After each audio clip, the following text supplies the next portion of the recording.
তাড়াতাড়ি নাও, আমি স্নান করতে যাব। কি গো, জানলা দিয়ে তো কে মুখ বাড়ালো?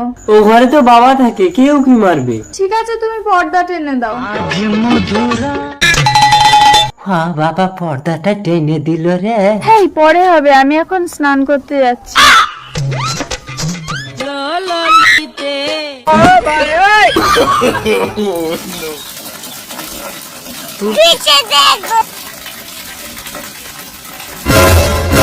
কে বাথরুমের উপরে? আমি গো বৌমা, কেন? গাছে একটা পেয়ারা পেকেছে, তাই পারতে উঠেছি।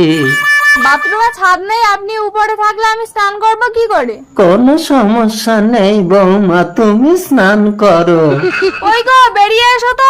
কি হয়েছে ময়না? দেখো না, আমি স্নান করছি, তোমার বাবা বাথরুমের উপরে উঠে দেখছে। কই? এক্ষুনি তো ছিল, কোথায় গেল? তোমার সমস্যাটা কি বলো তো? তুমি কি আমার বাবাকে তাড়াতে চাইছো? তুমি আমাকে অবিশ্বাস করছো? আরে চুপ করো, বাবা শুনতে পেলে খারাপ ভাববে। আমি ক্লাবে যাচ্ছি। रुको जरा। বাবা আজকের মতো বাল বাল বেঁচে গেছি।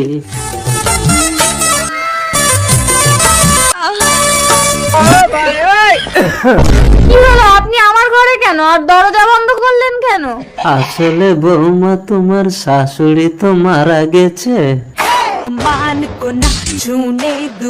কি হয়েছে ময়না? দেখ না খোকা, তোর চরিত্রহীন বউ একটা বৃদ্ধ মানুষকে টেনে ভেতরে ঢোকাচ্ছে। মিথ্যে কথা। কিছু বলতে হবে না, আমি ঘরে মোবাইলের ক্যামেরা অন করে রেখে ক্লাবে গেছিলাম। খোকা, আমি বৃন্দাবনে চলে যাব। তোমার মতো মানুষ বৃন্দাবনে গেলে বৃন্দাবনটাও অপবিত্র হবে। তার চেয়ে বরং আমরাই বাড়ি ছেড়ে চলে যাচ্ছি। যাস না খোকা, আমি বড় একা হয়ে গেলাম গো।